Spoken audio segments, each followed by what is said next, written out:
Reki, one in Nabu, our name is Binodlal Phantom, Radio Fiji 2, हम लोग बहुत like करता हुआ ये सुनता है। Radio Fiji 2, देश की धड़कन।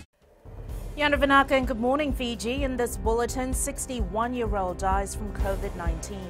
Reports of petty crimes at supermarket. And churches urged to fight domestic violence. From the studios of FBC Suva, Jackie Spate. Fiji's second COVID-19 related death is a 61-year-old man who arrived into the country on August 6th. The man arrived in Fiji from Sacramento, California, on a repatriation flight where he was immediately entered into quarantine. The Health Ministry says the man developed symptoms of COVID-19 shortly after entering border quarantine and was transferred to the isolation unit at Nandi Hospital. Permanent Secretary Dr. James Fong says when the man's condition worsened, he was then transferred to the isolation unit at Lautoka Hospital for specialized care. We at the Ministry of Health and Medical Services extend our deepest sympathies to his family and friends. We feel this loss across the ministry, and our treating nurses and physicians mourn his loss even more acutely.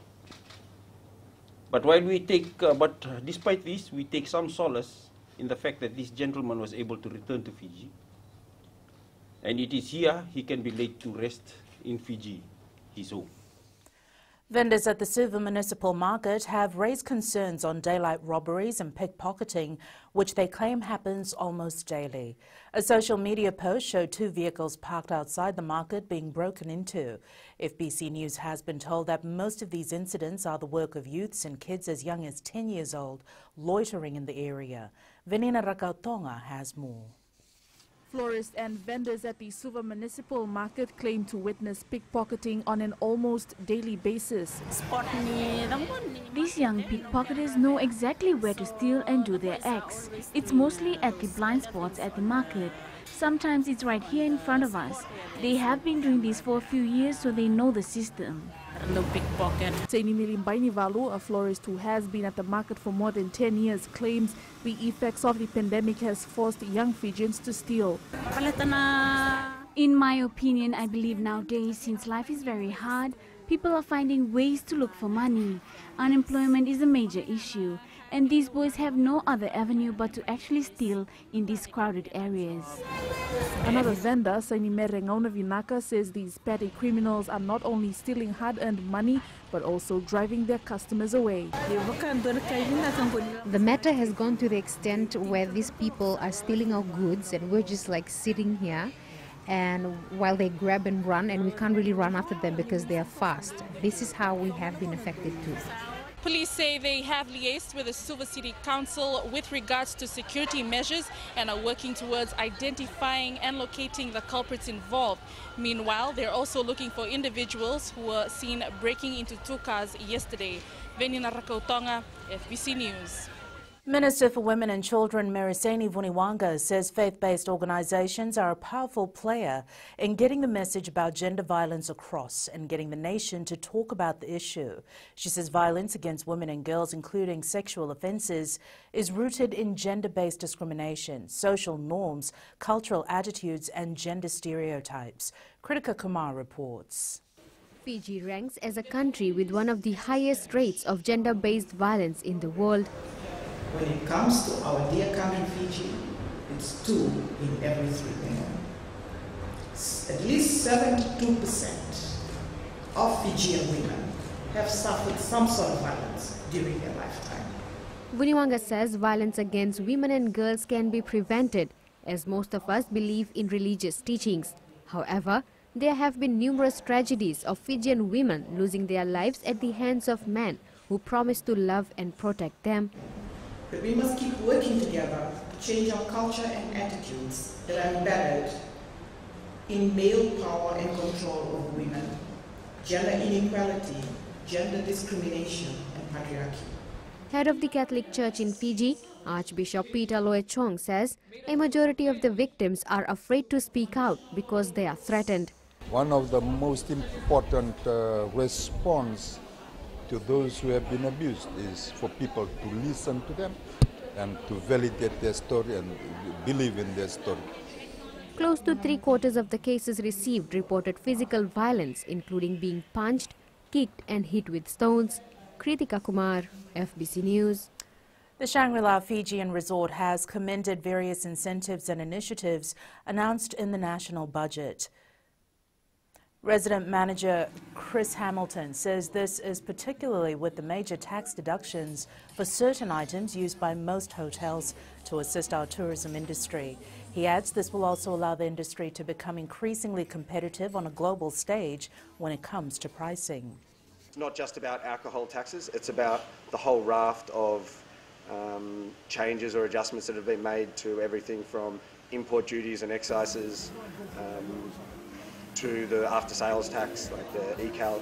So, you know, we need to be as agile and as competitive coming out of this situation, and certainly that government adjustments have allowed us to do that. The Sai Prema Foundation is continuing screenings to ensure people are prioritising their health despite the impacts of COVID-19. The foundation has been conducting medical checkups and rural community outreach since last month. The foundation is now having to bring people from rural communities to their medical clinic because their Health on Wheel program has been affected. With all these restrictions due to COVID, we've decided to bring people from rural places, settlements and some organizations who can come over to the medical center and take advantage of the free medical checkups that we've got to offer here.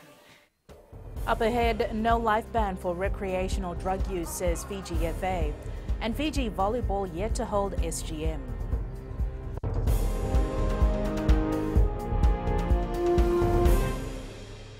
Hi, Bula. I'm Selai from Nandi.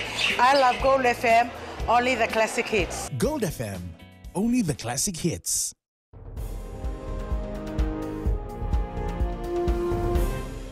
The Fiji Football Association has clarified its stance on banning players testing positive for banned substances.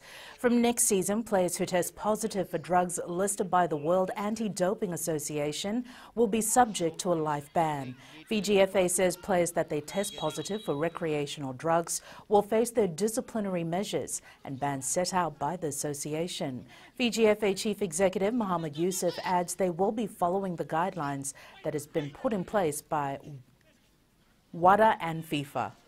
When January 1st, 2021, when the whole program, WADA program will be rolled out by the UNEC team, drug-free sports in Fiji, their banned medicines and prescribed medicine even, that is going to be, that is banned by FIFA.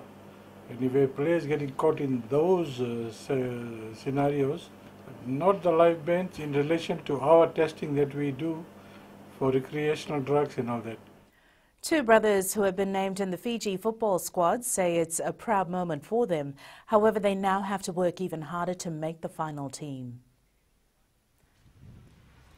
26-year-old Anish Kim and 24-year-old Ashnil Kumar are part of the 30-member extended squad that is currently in camp at the Fiji FA Academy in Bar. Speaking to FBC Sports, Ashnil Kumar says it's a dream come true for them, as this has been their aim ever since they started playing. The brothers are also school teachers. Anish was in the squad for the 2016 Summer Olympics, while Ashnil represented Fiji in the under-20. They say they both want to don the white jersey. Yes, it will be a very difficult task for us to be in the Fiji team because there are a lot of talented players, the young players that have came in the camp. Meanwhile, Anish will be in action for Rewa this Saturday when they travel to Bar to take on the Men in Black at 3 p.m, while Ashnil will play for Lambasa when they clash with Suva on Sunday at the NZ Stadium in the Vodafone Premier League. Suva Netball wants to ensure that all its netters are international match ready before the national championship. This year, the association recorded a spike in the number of participating teams, with 79 from the 17 affiliated clubs registered to compete in the weekly tournament. According to Suva Netball Association Secretary Domenico Tambuarua, this has inspired them to focus on the development of the sport by incorporating international netball laws into local club matches. By doing this, Tambuarua says they will elevate the status of netball in the country. For the Super League, which is the most competitive women's grade, we are having a 1 hour game. 1 hour game for that grade to prepare those players to go up into the national championships. The Fiji Volleyball Federation is looking into easing part of the financial obligations of its affiliated clubs. Since the grappling effects of COVID-19 on the sport, its players and clubs, Fiji Volleyball aims to assist any way it can.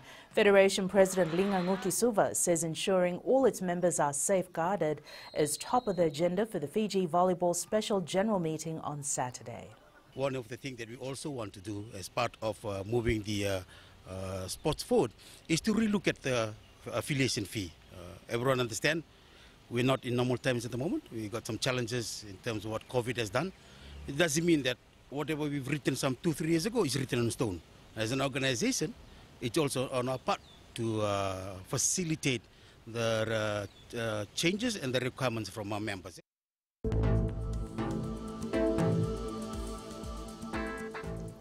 Quick look at the weather map for today. It is Wednesday the 26th.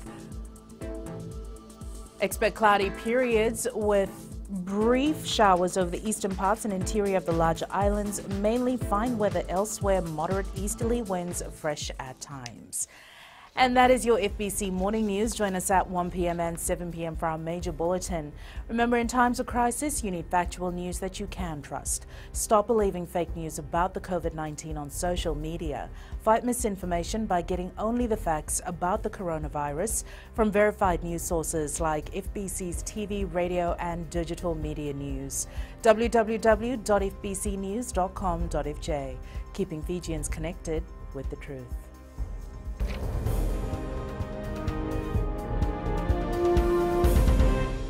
Navan go merere telawa, go ngai tavua, ando talita kana vararonga na Radio Fiji 1 nando mai viti. Radio Fiji 1 nando mai viti.